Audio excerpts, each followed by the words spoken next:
अविकारी शब्द अव्यय। बच्चों, आप सब जानते हैं कि अविकारी शब्द विकार में उपसर्ग लगाने से बना है। अ प्लस विकार अर्थात न प्लस परिवर्तन।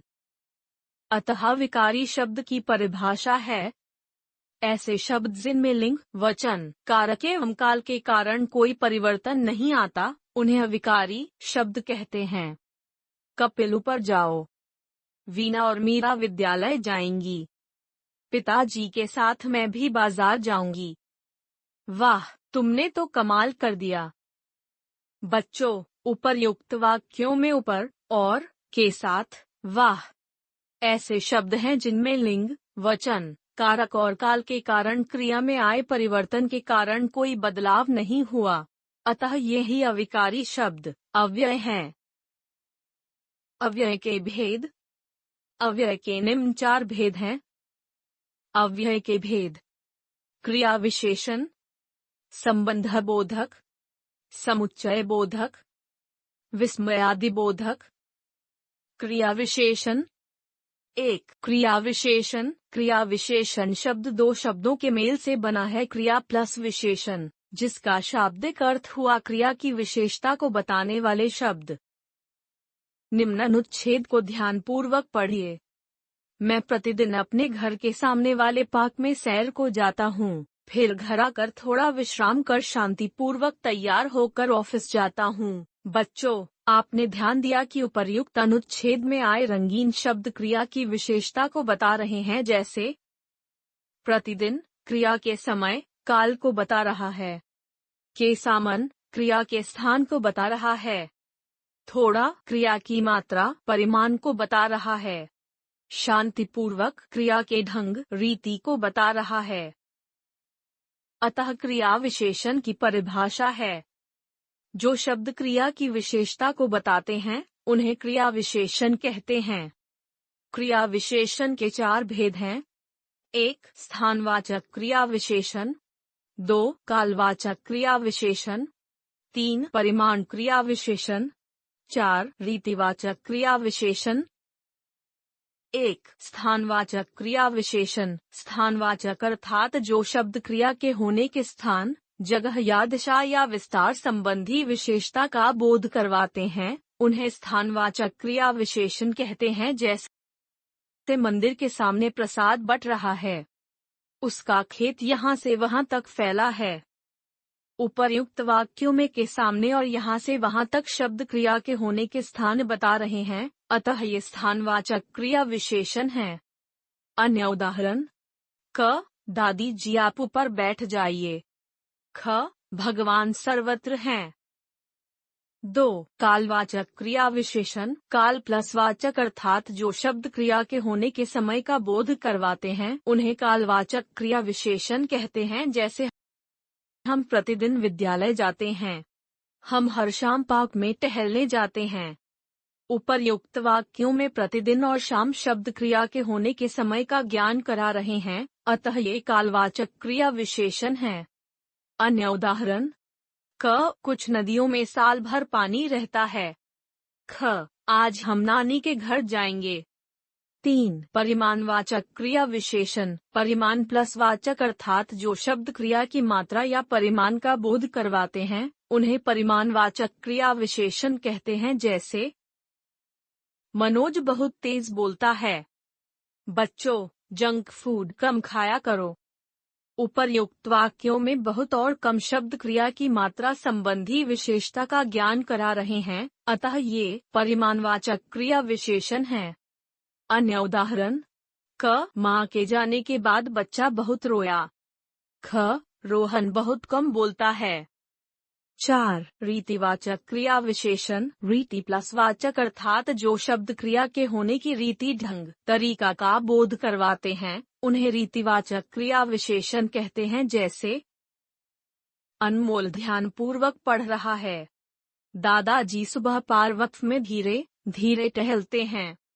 उपर्युक्त वाक्यों में ध्यानपूर्वक और धीरे धीरे शब्द क्रिया के होने की विधि या तरीका बता रहे हैं कि क्रिया कैसे हो रही है, अतः ये रीतिवाचक क्रिया विशेषण हैं। अन्य उदाहरण: क. रात में गली के कुत्ते जोर जोर से भौंकते हैं। ख, राधिका शादी में झूम झूम कर नाची। विशेषण और क्रिया विशेषण में अंतर। विशेषण शब्द संज्ञा या सर्वनाम की विशेषता बताते हैं, जबकि क्रिया विशेषण शब्द क्रिया की विशेषता बतलाते हैं। जैसे क, बालक झटपट दौड़ गया, क्रिया। ख, बालक उपचे पेड़ पर चढ़ गया, संज्ञा। परिमाणवाचक विशेषण और परिमाणवाचक क्रिया विशेषण में अंतर।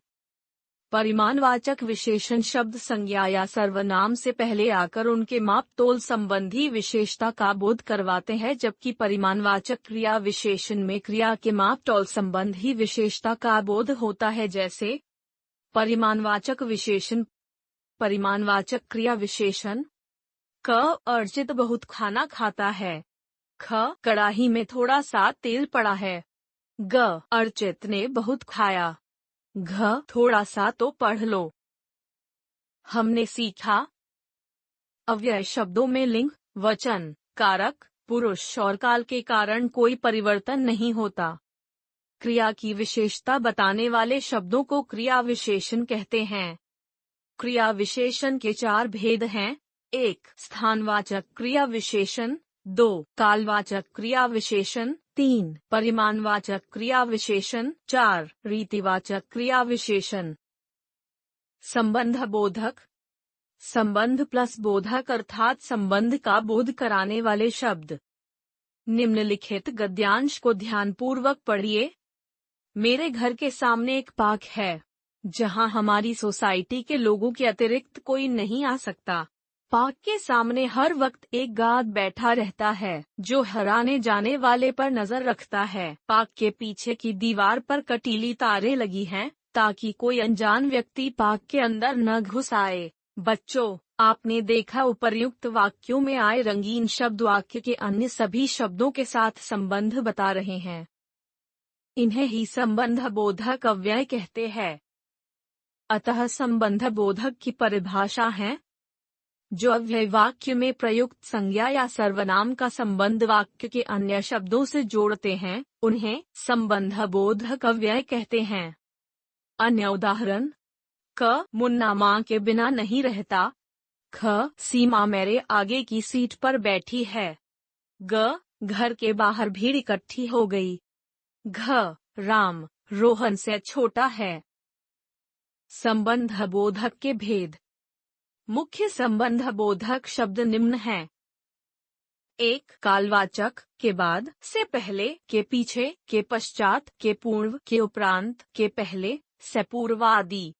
2, स्थानवाचक, के अंदर, के बाहर, के भीतर, के सामने, के पीछे, के बीच, के यहाँ, के वहाँ, के निकट आदि। 3, दिशावाचक, की तरफ, की ओर, के आसपास, इधर उधर, आसपास, के चारों ओर आदि। 4, समता बोधक, की भांति, की तरह, के जैसे, के योग्य, के तुल्य, के बराबर, के समान आदि। 5, तुलना बोधक, की अपेक्षा, से बेहतर, से खराब, से बढ़िया आदि। 6, पृथक बोधक, से अलग, से परे, से दूर, से हटकर आदि। 7, साधन बोधक, के सहारे, के द्वारा, की मार्फत, के माध्यम, के बिना, के जरिए आदि। 8, विरोध बोधक, के विरोध, के विपरीत, के खिलाफ, के उल्टे आदि। 9, हेतु बोधक, के लिए, के कारण, की खातिर, के हित आदि। 10, संग्रह बोधक, के संग, के सहित, के साथ, पर्याप्त, भर तक आदि। क्रिया विशेषण और संबंध बोधक में अंतर। कुछ अव्यय शब्द यहाँ, वहाँ, अंदर, पहले, भीतर, बाहर, आगे, पास, ऊपर, सामने आदि ऐसे भी हैं जो क्रिया विशेषण भी हैं और संबंध बोधक भी। इनके प्रयोग को देखकर इनके स्वरूप को पहचाना जा सकता है कि ये क्रिया विशेषण हैं या संबंध बोधक। जब इनका प्रयोग संज्ञा या सर्वनाम के साथ होता है तब ये संबंध बोधक होते हैं, और जब इनका प्रयोग क्रिया की विशेषता प्रकट करने के लिए किया जाता है तब ये क्रिया विशेषण होते हैं। जैसे शब्द क्रिया विशेषण संबंध बोधक। भीतर, भीतर चलो, घर के भीतर मेहमान बैठे हैं। बाहर, नेहा बाहर बैठी है, घर के बाहर नेहा बैठी है। आगे, सोनू आगे खड़ी है, सोनू के आगे विधि खड़ी है। ऊपर, दादी ऊपर बैठी है, दादी बिस्तर के ऊपर बैठी है। हमने सीखा संज्ञा या सर्वनाम शब्दों का वाक्य में दूसरे संज्ञा या सर्वनाम शब्दों के साथ संबंध प्रकट करने वाले शब्द संबंध बोधक कहलाते हैं। संबंध बोधक शब्द संज्ञा या सर्वनाम शब्दों के बाद आते हैं। क्रिया विशेषण शब्द क्रिया से पहले आते हैं। समुच्चय बोधक। बच्चों, समुच्चय बोधक शब्द दो शब्दों के मेल से बना है। समुच्चय प्लस बोधक अर्थात संग्रह, मेल का बोध कराने वाले शब्द। यदि योजक का शाब्दिक अर्थ देखें, ऐसे शब्द जो दो शब्दों या दो वाक्यांशों या दो वाक्यों को जोड़ते हैं, जैसे आप ठंडा लेंगे या गरम। रीचा और मयंक खेल रहे हैं। रजत को दंड मिला क्योंकि उसने झूठ बोला था। बच्चों, उपर्युक्त वाक्यों में आए रंगीन शब्द दो शब्दों, दो वाक्यांशों या दो वाक्यों की परस्पर जोड़ने का कार्य कर रहे हैं, अतः ये समुच्चय बोधक शब्द हैं।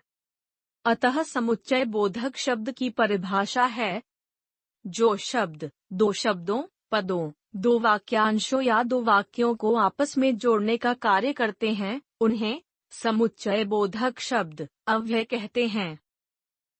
समुच्चय बोधक अव्यय के भेद। समुच्चय बोधक अव्यय के दो भेद हैं। 1. समानाधिकरण समुच्चय बोधक। 2. व्याधिकरण समुच्चय बोधक। 1. समानाधिकरण समुच्चय बोधक, जो समुच्चय बोधक दो या दो से अधिक समान स्तर वाले शब्दों, वाक्यांशों या उपवाक्यों को जोड़ते हैं, उन्हें समानाधिकरण समुच्चय बोधक कहते हैं, जैसे और, एवं, तथा, कतु, परंतु, मगर, या, इसलिए आदि। उदाहरण: मुझे केला, संतरा और अनार पसंद है। दुर्योधन वीर था, परंतु अहंकारी एवं क्रोधी भी था। समानाधिकरण समुच्चय बोधक के चार भेद हैं। 1. संयोजक सूचक और, तथा, एवं, व आदि। 2. विरोध सूचक पर, परंतु, अपितु, लेकिन, किंतु, अगर, मगर आदि। 3. विभाजक विकल्प सूचक या, अथवा, न, कि, चाहे आदि। 4. परिणाम सूचक अतः, इसलिए, फलतः, अतएव, ताकि, क्योंकि आदि। 2. व्याधिकरण समुच्चय बोधक, जो समुच्चय बोधक अव्यय एक या एक से अधिक आश्रित उपवाक्यों को प्रधान वाक्यों से जोड़ने का काम करते हैं, उन्हें व्याधिकरण समुच्चय बोधक कहते हैं, जैसे इसलिए, इस कारण, यद्यपि, तथापि, यदि, तो, अर्थात, मानो, जैसा कि, जिससे कि आदि। उदाहरण: मोहन स्कूल नहीं गया क्योंकि उसे बुखार था। मन लगाकर पढ़ाई करो ताकि प्रथम आ सको। व्याधिकरण समुच्चय बोधक के चार भेद हैं। 1. कर्ण सूचक हेतु सूचक, क्योंकि, चूंकि, ताकि, कि, इसलिए, इस कारण आदि। 2. संकेत सूचक, यदि, तो, यद्यपि, तथापि आदि। 3. स्वरूप सूचक, अर्थात, मानो, जैसा कि, यानी, यहाँ तक कि आदि। 4. उद्देश्य सूचक, कि, ताकि, जिससे, कि आदि। हमने सीखा समुच्चय बोधक अव्यय दो शब्दों या दो वाक्यांशों या दो वाक्यों को आपस में जोड़ने का काम करते हैं। समुच्चय बोधक अव्यय के दो भेद हैं। 1. समानाधिकरण समुच्चय बोधक अव्यय। 2. व्याधिकरण समुच्चय बोधक अव्यय। विस्मयादि बोधक। बच्चों, आप जानते हैं कि विस्मयादि बोधक शब्द दो शब्दों विस्मयादि प्लस बोधक दो शब्दों के मेल से बना है, अर्थात आश्चर्य को बताने वाले शब्द। निम्न वाक्यों को ध्यानपूर्वक पढ़िए। शाबाश, तुमने मैच जिता दिया। छी छी, कितनी मक्खियां हैं। जीते रहो, भगवान तुम्हें सफल करें। बच्चों, उपर्युक्त वाक्यों में रंगीन शब्द शाबाश, छी छी, जीते रहो व्यक्ति के मन के भावों एवं विचारों को प्रकट कर रहे हैं, अतः ये ही विस्मयादि बोधक अव्यय हैं। अतः विस्मयादि बोधक शब्द की परिभाषा है, जो शब्द हर्ष, शोक, भय, घृणा, व्यथा, प्रोत्साहन, संवेदना, तिरस्कार, चेतावनी आदि भावों का बोध कराते हैं, उन्हें विस्मयादि बोधक अव्यय कहते हैं। विस्मयादि बोधक शब्दों के भेद।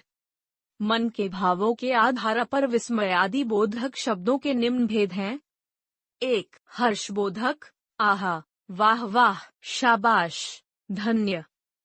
उदाहरण: क, आहा, कितना स्वादिष्ट खाना है। ख, वाह, कितना मधुर संगीत है। 2. शोकबोधक, उफ, हाय हाय हाय, आह, हे राम, त्राही त्राही।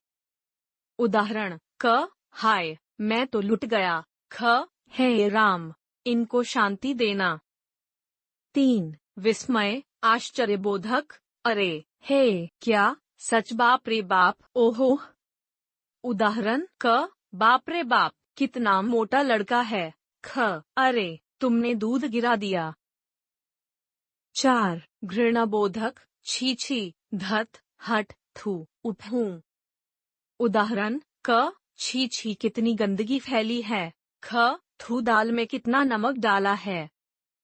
5. स्वीकृति बोधक, अच्छा, बहुत अच्छा, हाँ, जी हाँ, ठीक।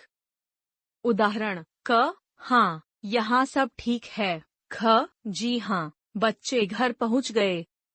6. संबोधन बोधक, ओ, अरे, अजी, सुनो, हे राम। उदाहरण: क, हे राम, रक्षा कीजिए। ख, अजी, सुनना तो जरा। 7. सावधानी चेतावनी बोधक, सावधान, होशियार, खबरदार, बचो। उदाहरण: क, बचो, गाड़ी आ रही है। ख, सावधाना, आगे खतरा है। 8. आशीर्वाद बोधक, जियो, खुश रहो, सुखी रहो, चिरंजीवी हो, जुग जुग जियो, जीते रहो, दीर्घायु भवः। उदाहरण: क, जुग जुग जियो, मेरे लाल। ख, जीते रहो, भगवान तुम्हें सफल करें। हमने सीखा: विस्मयादि बोधक अव्यय मन के भावों जैसे हर्ष, शोक, भय, घृणा, आश्चर्य, व्यथा, प्रोत्साहन, संवेदना आदि को व्यक्त करते हैं। इन शब्दों का अधिकतर प्रयोग वाक्य के प्रारंभ में होता है।